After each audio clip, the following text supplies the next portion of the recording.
Hi, it's Cory, and this is Ukulele Practice Video 1.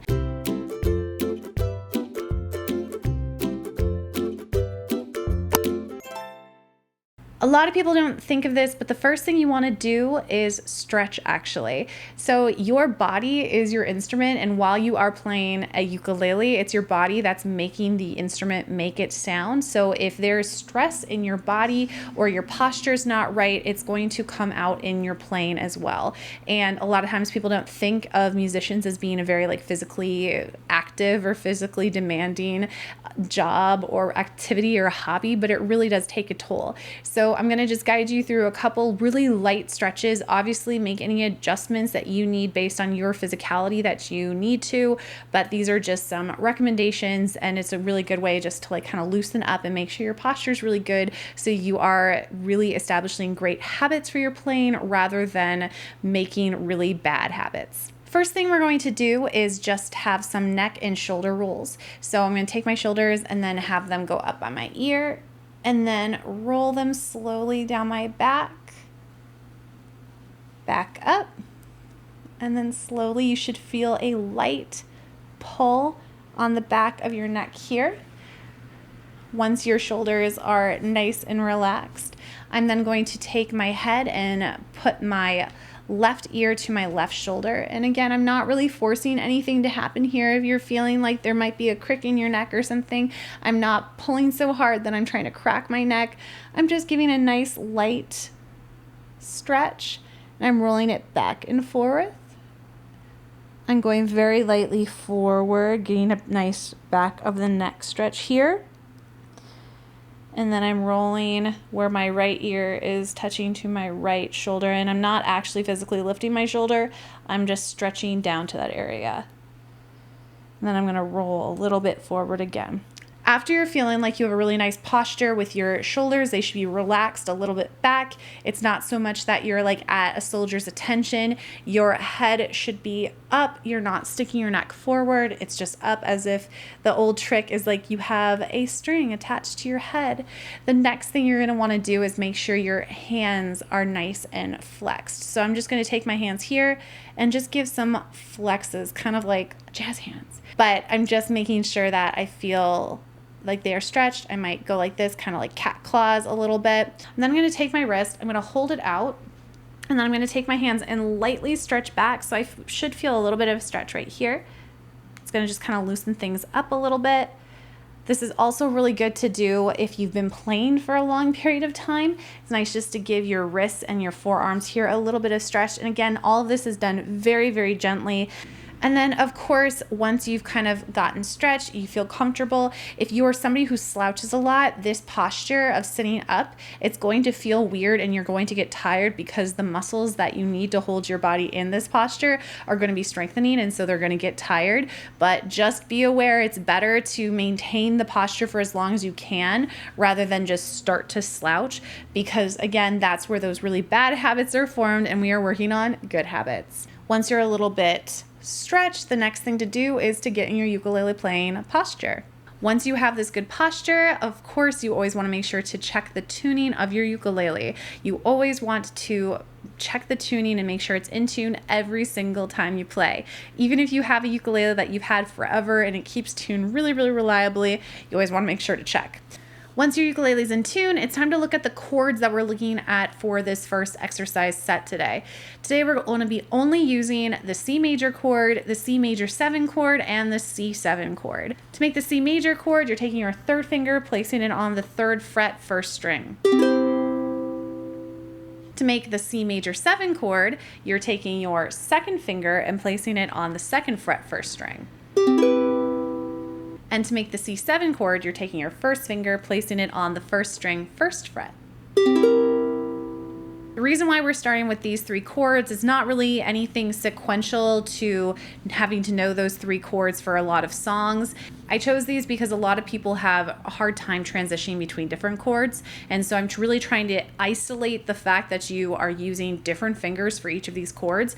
And the goal is to not lift up your hand at all. So what I don't want to see while you're practicing here is if you're strumming on this C chord, notice to get to the C major 7, I'm just placing my second finger down. To get to the C7, I'm just placing my first finger down. And to get to the C, I just place the third finger down again. I'm not lifting up my entire hand. So that's what I want it to look like. This is what I don't want it to look like.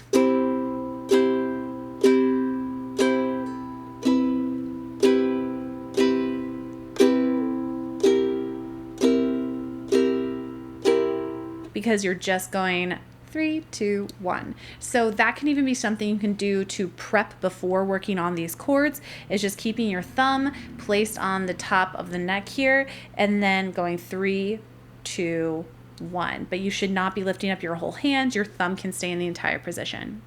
After you're familiar with the different chords that we're working on for this practice, and when I say familiar, you should be able to know these chords and play them and rotate through them without having to look at the chord charts. If you still need to look at the chord charts, that's a really good indication that you should pause and continue working on this skill. You don't have to have it mastered the very first time you try, but you should have it mastered before moving on to another exercise. What you're going to do after you have those chords really familiar is you're going to practice with a strumming pattern. For beginners, I recommend just using on the beat. So you're going to strum each of the chords 4 times and then rotate to the next chord.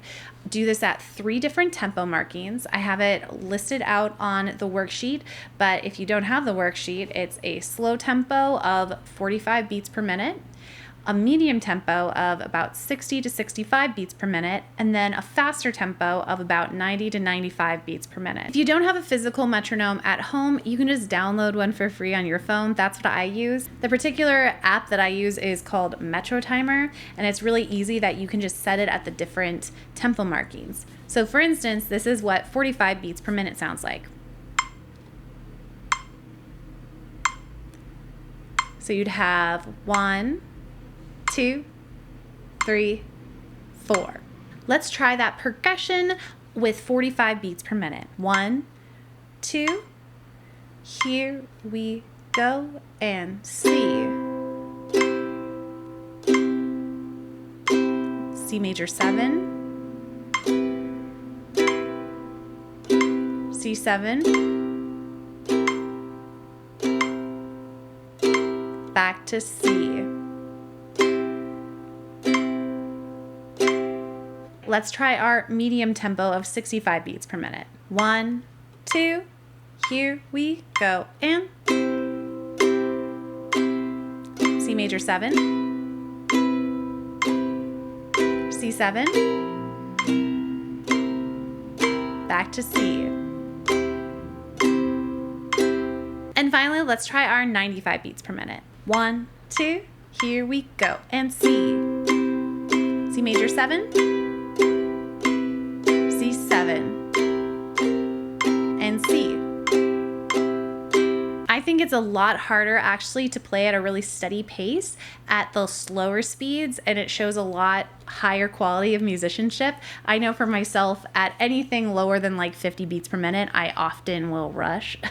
So that's something I know I have to personally work on. So that's why it's really, really important for you to practice with a metronome. And it doesn't cost a thing. You can just download a free app online. If playing on the beat's a little bit too easy for you, you can try the alternate strumming pattern of a down, down, down, up, down, down, down. It feels like it is a faster tempo, but the trick is to maintain your tempo, you just have a different strumming pattern. The last part of this exercise set is going to be playing those 3 chords, but arpeggiated.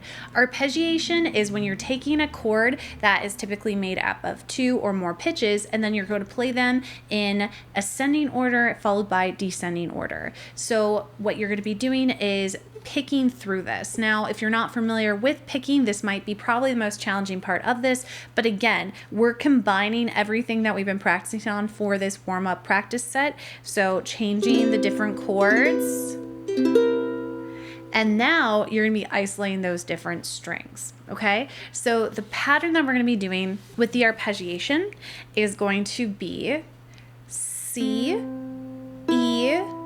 G, and then the first string. The first string is the only string that we're going to be moving our fingers on. All the other strings are open, so they're giving their regular tuned pitch. So for this entire exercise, our G string is going to remain a G, our C string is going to remain a C, and then our E string is going to remain an E as well, but you're going to be lowering the pitch on the first string, moving it from C to B to then A sharp, B flat. If you're not familiar with the different pitches of the fretboard, make sure to check out my music theory for ukulele video. And just as a general note with that, these videos, these practice sets, they go really, really well with those music theory videos. So definitely check it out. And all the theory that we're talking about is theory directly related to the ukulele. It's not dealing with any like standard notation or anything like that. So you do not have to have any background to be able to know what's going on in those videos. So this is the entire practice played through on those different pitches. It sounds like this. 1, 2, here we go, and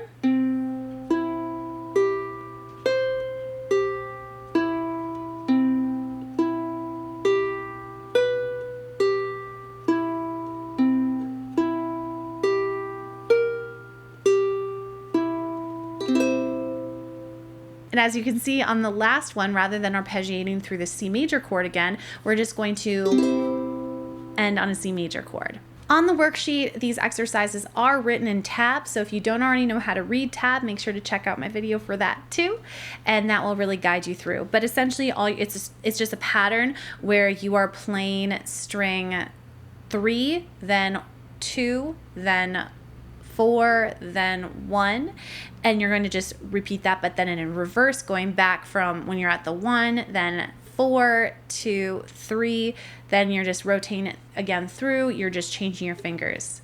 So if that helps you more rather than reading a tab, that's what you're doing here. And it's just very repetitive until you get to that last C major chord and then strumming it there. So those are what you'd be doing for this entire practice set. I recommend going through the picking pattern at each of the different tempo speeds. That 95 beat per minute is going to add a really nice challenge for you. A lot of times in my tutorials, I'll offer a really simple picking pattern where you're just going through like this. But it's really nice when you're getting that G in, because like otherwise the G just kind of gets ignored, and it is the 5th in a C major scale. So that's a really important pitch. So it makes a lot more sense if you were actually going to do real arpeggiation to actually have that represented. You know, so make sure to get those little things in your practice. And going through this a few times, you're going to have it just like that. Now, I would also recommend, if you're familiar with pitches and stuff, maybe write it out on a staff. That's how my mind works, so I often do that. If that does not serve you, if it doesn't help you out, don't do it, but it's something to think about at least. And I just put all of this in my practice journal.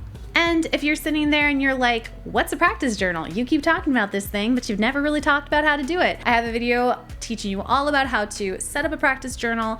Also on my Patreon, I have a bunch of templates that you can just print out and fill out for your own practice, and you can just put things in a binder if you'd like to. So that is something you can definitely do as well. But I highly recommend it to have all of your ukulele practice and your lead sheets and things like that in one centralized location, because that way when you know you're busting out that binder, you know you're getting ready for business. And like, I think that's really important, because you want to have associated spaces when you're practicing, making sure your posture is good and all that good stuff. So this is ukulele practice exercise 1. I hope you guys found it useful. More videos like this will be coming out in the following weeks. And let me know what other kind of skills that you would like to practice on, or maybe you are really getting tricked up by a particular set of chords. The chords I use for these practice series are typically going to be related to be working on a specific skill. So the one I chose for today is really, really intro ukulele transitioning through chord skills. So let me know what other kind of skills you want to work on, because that'll give me ideas on different practice videos for the future. Thanks so much, guys, and I will see you next time. Bye.